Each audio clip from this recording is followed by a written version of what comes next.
Hi everybody, Don the Mushroom Hunter, and it's June 21st again. I just did two videos about my first black trumpets that I found this season and my first chanterelles. These are definitely not the first golden oysters I found because this log flushed several weeks ago. But these golden oysters are everywhere. I mean, there's like hundreds of them. So let me take a chunk off and show what they look like here. So golden oysters are Pleurotus citrinopileatus, and they are in the same genus as our normal pearl oysters, the winter oysters that you find in summer and fall. Now, unfortunately, these things are invasive. I'm gonna call them invasive, actually invasive, meaning they are not supposed to be in North America. This is an Asian species that escaped cultivation and is now running rampant all over North America.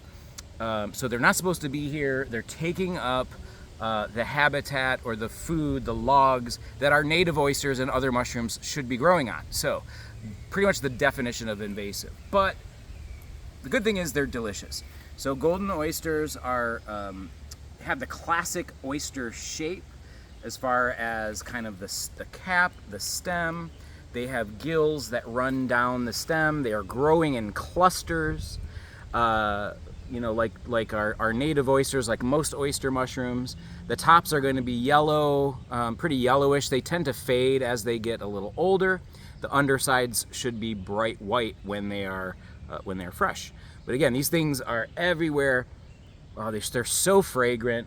To me, I think the flavor and the texture is very similar to our pearl oysters, just the regular Pleurotus austriatus, which is, I'm not quite sure. I guess the draw for cultivating these things is that they just look cool, right? They're bright yellow, but I think it's a little bit, you know, I'm not really a big fan of cultivating these things. When I first started at Epiphany Mushroom Company, one of the first things that I was pretty adamant about is that we're not growing these. We're not going to be contributing to the spread of these. And I don't know, cat's out of the bag, you know, but I don't know if that's going to make much of a difference. But I definitely feel better not adding to this problem. But golden oysters all down this log, more than I can handle.